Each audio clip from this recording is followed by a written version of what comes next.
Today is December 21st, 2017, and we made some progress this morning towards getting the motor pulled out. So we have the power steering pump off, which we're going to try to reuse. The belt is, I think, a 3 or 4 groove, and the LS motors are, I think, a 7 or an 8.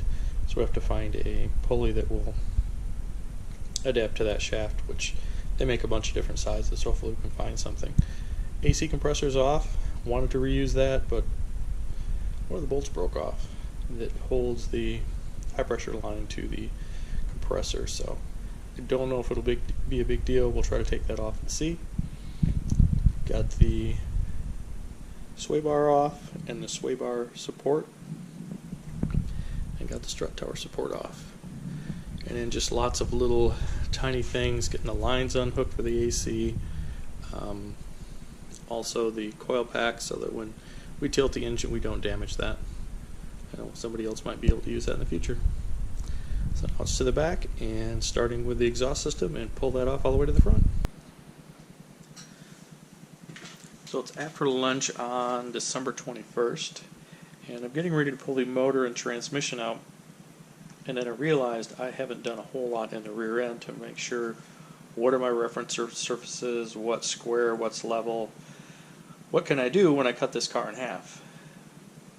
I looked into the trunk and found that the area around the spare tire well is my reference surface. So as you can see over here, the car right now is sitting about 0.2 of a degree up in the front. So that matches the passenger side rocker. And then if I move this over, on that surface, we're at 1/10 of a degree. So when I cut the car in half, I can use those reference surfaces to bring everything back to where it was. And of course I'll use the bottom as the main reference surface, as that's going to match the floor pan front to rear, and then this will make sure I've got it correct side to side, because it might twist a little bit when we cut it up. Just doing a little investigating and looking around as I took the shifter out so that I can pull the motor and transmission, and we'd always talked about cutting this behind the rear seats, or behind, they're only seats, behind the rear seat mounts. And just looking at how the body was put together, as you can see, and I'll show it on the transmission tunnel, there is a very straight line. Probably could have cleaned this up a little bit better, but you can see where they're spot welded together. So the floor pan is lapped over the rear, and it's spot welded. And I'd planned on doing that anyway. So what I'm thinking about doing is cleaning the seam sealer off, and then removing those spot welds all the way along, and then up into the rockers also. Use the inner rocker from the Miata. If not, we can cut that down and use part of it to weld to the Pontiac. Kind of been dreading this a little bit. I've taken the Miata tops out a couple times and replaced the canvas on 1 or 2 of them. It's just a stinky job because this one has had so many water issues in the past.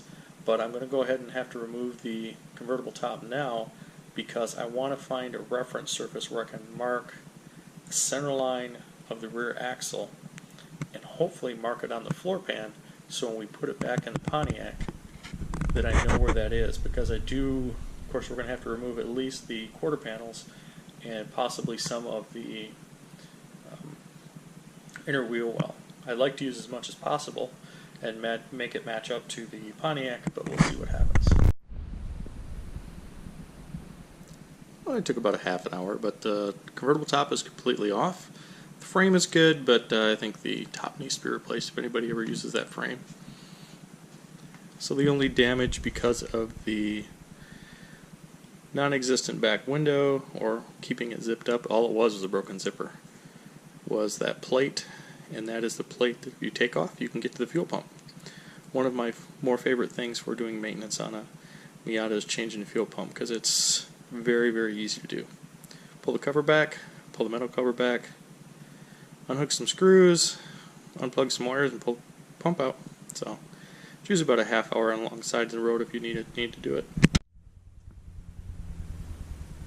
It's after lunch on December 21st. We have made some more progress. The exhaust system is completely out of the car. Also removed the header just to make it a lot easier. It's not a header, but they have a factory tubed exhaust manifold on these from the factory. So just make it easier to get out. I think all I have left to do to pull the motor and transmission out is unhook a few wires, unhook the speedo cable, and there's a couple braces underneath. I've already got the drive shaft unhooked. So it's about ready to come out, but I just want to, while I still have the weight on it and it's still pretty close to ride height, get some more measurements and understand where the rear is going to be at. Now that I have the convertible top off, gave me some time to spend looking at how the rear suspension is, how the rear half of the body is on the Miata, and the concept we had, which was number 3, to use the back half of the Miata for the independent rear suspension, the seating area, the seat belts, basically cut the back half of the floor pan out and use that in the Astre, is probably not going to work. We'll have to find out from the owner what he wants to do, because the second concept was to actually put a 8.8 or a 12 bolt or something out of a GM product in the back of it and maintain the suspension that the Pontiac has. The reason I say that it probably won't work is that the Miata rear end and the Pontiac rear end are pretty much in line here in the garage. So if I use that original cut line that I talked about right behind the rear seats, that's going to end up about right here. So instead of this being a 2+2, so you have small rear seats where they can carry their grandkids around in, it's not going to happen.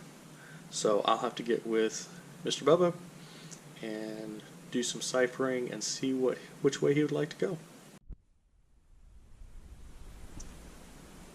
That back panel on the Miata that we're going to use for, kind of in a sense I thought, not looking at it close enough, that was going to be back behind the rear seats, actually ends up somewhere in here on the passenger seat.